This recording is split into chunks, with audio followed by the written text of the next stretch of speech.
Eu gostaria de refletir com você hoje algo que tem preocupado muito os líderes da igreja, que tem preocupado muito os sacerdotes, por que não dizer? Olá, você que nos acompanha neste bloco desse programa Doses de Sabedoria, aqui com Jesus no Barco.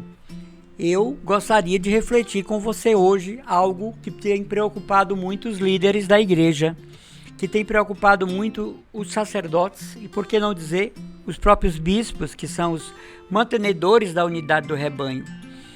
É o desconhecimento do católico da Sagrada Escritura.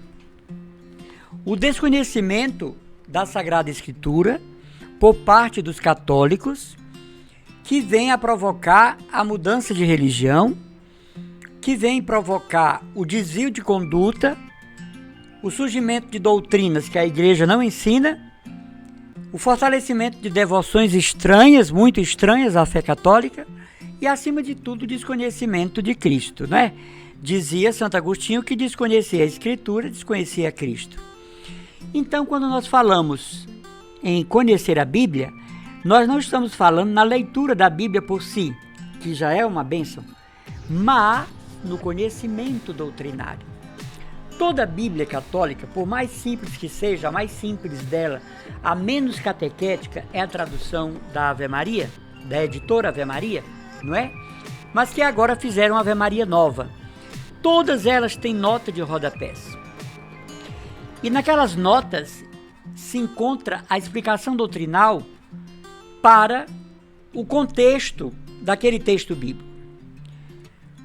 Mas a indolência, e me desculpe a expressão que serve para mim, a preguiça, não deixa a gente mal ler o texto bíblico, quanto mais as notas de rodapés.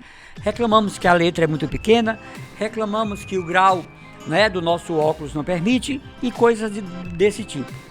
Mas o desconhecimento quase que absoluto das Escrituras é um dos fatores de risco de mudança de religião, de viver fora da realidade eclesial, de ser uma pessoa que não sabe se pronunciar em matéria de fé.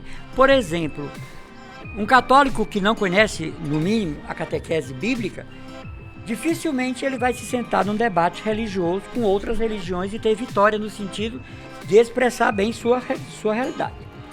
Dificilmente ele vai ter argumentos com relação à Imaculada Conceição de Maria,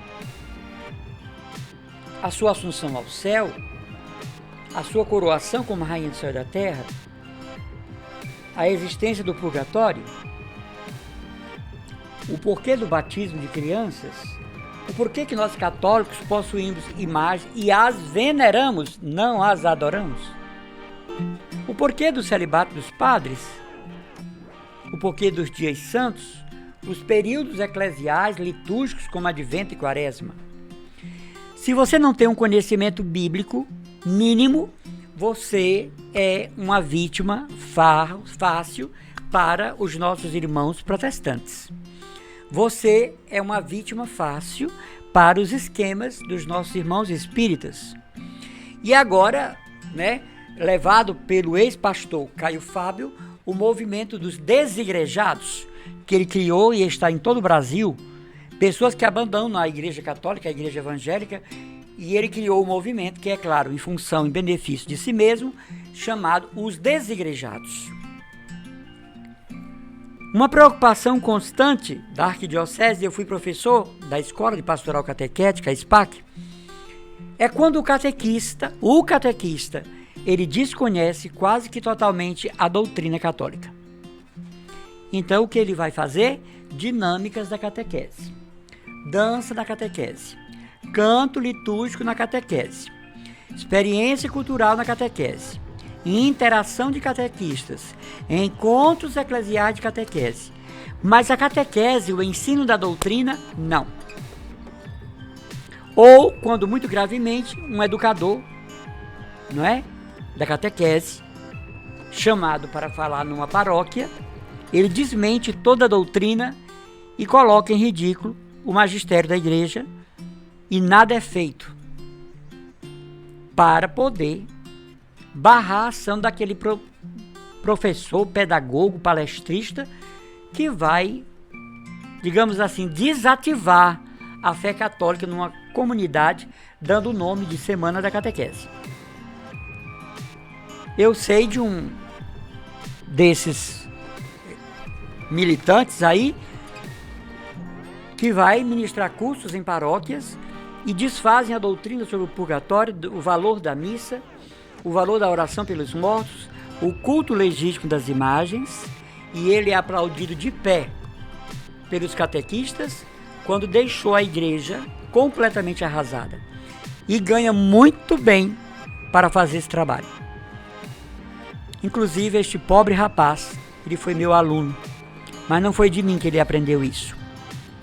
Quando ele foi meu aluno, naquela época se dizia aluno, né? Quando ele participava dos encontros de crisma comigo, ele recebia a mais pura doutrina católica. Então, desconhecer a Sagrada Escritura é deixar você perdido boiando na Igreja Católica. Não conhecer os textos bíblicos, e aí você não precisa ser teólogo não, porque tem muito teólogo que é pós-doutor em teologia e é ateu. Mas isso atrapalha muito. Tem um testemunho de Jeová ali, ele derruba em 5 minutos, vem uma Assembleia de Deus, te põe no chão com 1 minuto, né? Vem acolá o Mórmon e te deixa rodando a semana inteira pensando. E agora vem ali uma igreja adventista, que nem cristãos são neo-judeus, né? Te deixa perturbado. Por quê? Porque você não conhece o texto. E nem conhece o contexto. Quando eu digo você, eu estou dizendo nós, viu? Estou lhe acusando não. Mas quando você não conhece um contexto, aí vem uma seita com um pretexto.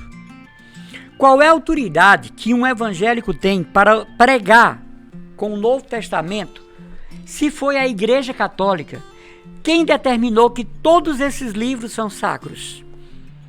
Qual a autoridade de um evangélico de subir num púlpito e pregar sobre o Evangelho, porque este livro é nosso?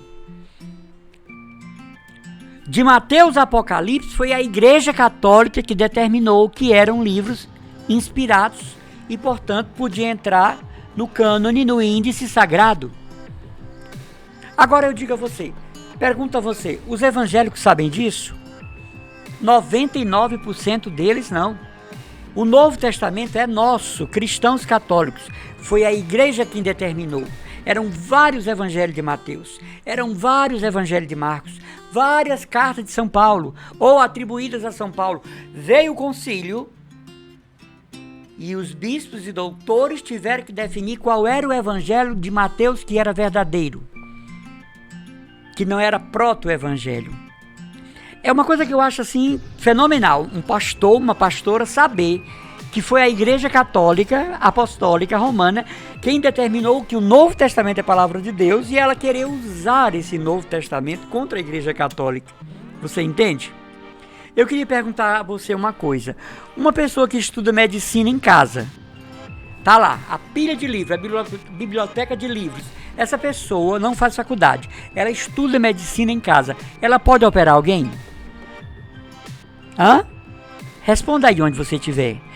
Ela pode passar algum receituário para alguém porque estudou determinada doença em casa? Ela pode?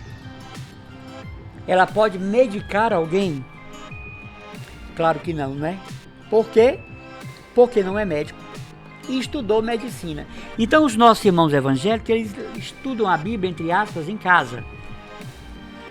Então eles não podem pregar o evangelho porque não são autorizados para isso.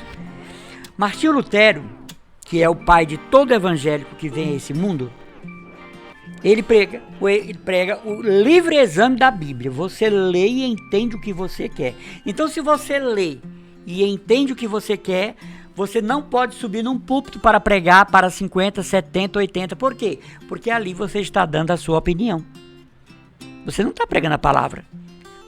Agora, se um padre na Igreja Católica sai do sentido do Evangelho, do Antigo Testamento, se faz uma tradução errônea do que seja o Salmo, então ele é chamado pelas autoridades eclesiásticas a se explicar. Coisa que não acontece entre os evangélicos. É por isso que eles estão misturados em 1000 seitas E a única unidade que eles têm é de perseguir o catolicismo. Mas voltando ao nosso assunto, você cristão católico precisa estudar a Bíblia. Se tiver condições, faça um curso teológico. Se tiver condições, faça um curso bíblico, participe. Se tiver condições em sua paróquia, área pastoral, participe da pastoral bíblica. Porque não dá, meus irmãos, não dá para ser católico e desconhecer a palavra de Deus. É você tentar edificar sobre a areia. Essa torre vai ruir. Como diz os franceses, un jour la maison tombe. Um dia a casa cai. Né? Então tem que estudar a Sagrada Escritura para nenhuma Assembleia de Deus fazer sua cabeça. Porque ela foi fundada em 1911 em Belém do Pará e dali não passa. Né? Para nenhuma Testemunha de Jeová, 1914, Estados Unidos. Para nenhum adventista, para nenhum presbiteriano, para nenhum espírita, umbandista do candomblé, fazer sua cabeça.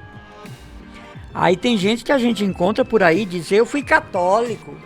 Se fosse, nunca tinha trocado certo pelo duvidoso. Estude a Bíblia, sem medo. Até porque, até o Antigo Testamento teve que passar pelas mãos da igreja.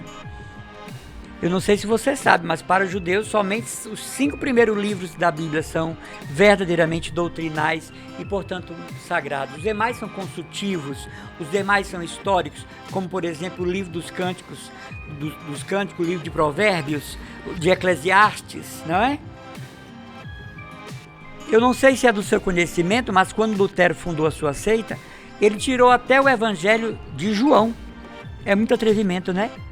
Depois ele recoloca. Mas no Novo Testamento, Lutero tirou o Evangelho de João. Então ninguém tem autoridade de fazer isso. A igreja mantém até hoje o seu vocabulário bíblico, o seu índice bíblico, o seu cânone bíblico, chamado cânon, e ela não arreda pé do que está aqui. Mas isto aqui, que é a palavra de Deus, está submisso à igreja, porque foi escrito por homens. Então, você diz, a Bíblia é a palavra de Deus. Não, a palavra de Deus está na Bíblia. Porque senão, isso aqui vira, sabe o quê? Bibliolatria, a idolatração de um livro. A Bíblia não é a palavra de Deus. A palavra de Deus está na Bíblia. A Bíblia contém a palavra de Deus. Está aí o nome, Bíblios, né? Livros, biblioteca de livros. Mas se o cristão católico desconhece a palavra de Deus, ele nunca vai dar testemunho inequívoco da sua fé. Ele sempre vai ser vítima de seitas e subseitas. Né? Quem estuda a Bíblia caminha pastoralmente com a igreja e dá testemunho da graça. Meu irmão, fique esperto. Um grande abraço e até o nosso próximo vídeo.